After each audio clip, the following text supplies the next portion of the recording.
financière 2022 sur les mairies de secteur pour vous interroger et élargir mon propos parce que ce rapport est très technique et n'appelle à dire vrai assez peu de commentaires. Ceci dit, Monsieur le maire, nous sommes dans une réflexion, me semble-t-il, qui a été initiée lors de la visite du président de la République, qui concerne notamment de redéfinir l'architecture institutionnelle au sein de notre territoire.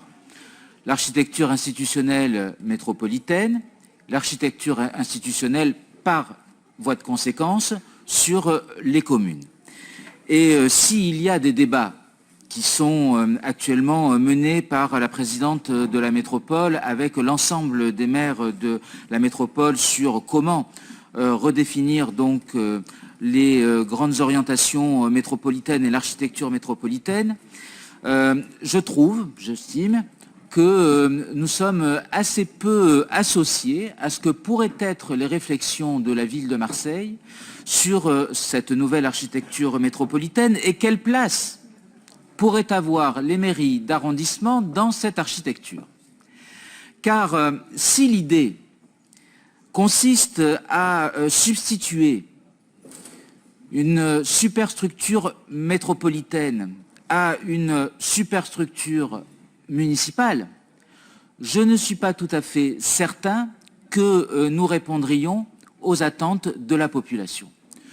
Je me rappelle qu'en d'autres temps, lorsque vous étiez candidat, lorsque vous étiez même dans l'opposition, lorsque vous n'étiez pas en tous les cas maire de cette ville, vous vous étiez très clairement exprimé pour que les maires d'arrondissement disposent de nouvelles prérogatives dans la gestion du quotidien, partant du principe que aujourd'hui la société évolue, que les attentes exprimées par les habitants évoluent, qu'ils sont en attente d'une plus grande réactivité, d'une plus grande efficacité, et que jusqu'à preuve du contraire, nous n'avons jamais trouvé de mieux que la proximité pour résoudre un certain nombre de grandes attentes exprimées par nos administrés. Et donc, comme nous approchons des débats sur lesquels nous allons devoir nous positionner les uns et les autres, comme je vois qu'il y a des réunions qui sont faites au niveau supra, entre les maires des communes, réunions où jusqu'à présent nous n'avons pas nécessairement, nous les maires d'arrondissement, été associés, même si j'ai cru comprendre que nous allions l'être pour la prochaine réunion. Alors c'est vrai, certes, les maires d'arrondissement ne sont pas des maires de plein exercice. Enfin, nous avons quand même la même légitimité que n'importe quel maire, que je sache, nous tirons les listes et nous nous faisons aussi élire. Et donc, il me semble qu'il est intéressant que nous puissions avoir ce débat en interne à la ville de Marseille pour que, quelque part, ce que j'espérerais en tous les cas, puisqu'il y a cette fameuse unité républicaine qui nous est demandée sur ces questions de réforme, eh bien que, quelque part, la position des élus de la ville de Marseille et des maires d'arrondissement, qu'ils soient de la majorité ou de l'opposition, eh bien que ces positions soient quelque part communes. Et donc, ce que je souhaiterais, c'est que nous puissions d'abord connaître quelles sont vos positions réelles sur ce que pourraient être des transferts de compétences en direction des maires d'arrondissement, notamment sur les compétences de proximité, notamment sur ce qui permet de faciliter la vie des gens, notamment ce qui permet aussi d'être beaucoup plus réactif. Et de telle sorte que si nous devions avoir des approches convergentes, eh bien nous puissions les porter ensemble. Et si nous devions avoir des approches qui soient divergentes, nous puissions à minima en débattre avant d'exposer nos différences sur le terrain public. Et là aussi, ça incarne, me semble-t-il, cette démocratie que vous souhaitez les uns et les autres avoir de façon plus rénovée, différenciée, modernisée, vous l'avez dit à de multiples reprises. Mais ce que je constate quand même jusqu'à présent et depuis 1 an et demi, c'est que nous sommes quand même sur une application qui n'a pas beaucoup changé par rapport à 1983 quelque part.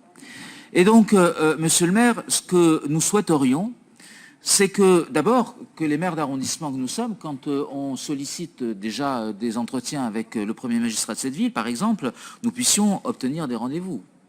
Ce qui, depuis 1 an et demi, en ce qui me concerne, je crois que c'est le cas également de Madame Bareil, lorsque nous avons sollicité Madame Rubirola, ou lorsque nous avons vous sollicité pour être reçus, ça fait 1 an et demi que les maires d'opposition ne sont pas reçus, ce qui est quand même un sujet. Deuxième chose, au-delà de ce côté très spécifique, la question, elle est quand même de savoir sur quoi vous êtes prêt à négocier pour donner plus de pouvoir aux maires d'arrondissement. Il ne s'agit pas que les maires d'arrondissement deviennent des maires de plein exercice. Ce n'est pas le sujet. Et c'est pas ce que, à titre personnel, en tous les cas, je demande. Mais puisqu'il y a ce grand débat qui nous est promis, j'ai cru comprendre qu'il fallait réformer à la hussarde cette métropole avec des délais qui sont quand même très courts. Donc il va y avoir un débat parlementaire. Il y a ici, à l'instant où nous parlons, un certain nombre de parlementaires qui, quelquefois, ont été aussi maires d'arrondissement, qui ont une certaine expertise en la matière et qui donc peuvent porter un certain regard. Mais ça serait quand même bien que nous le portions de façon convergente.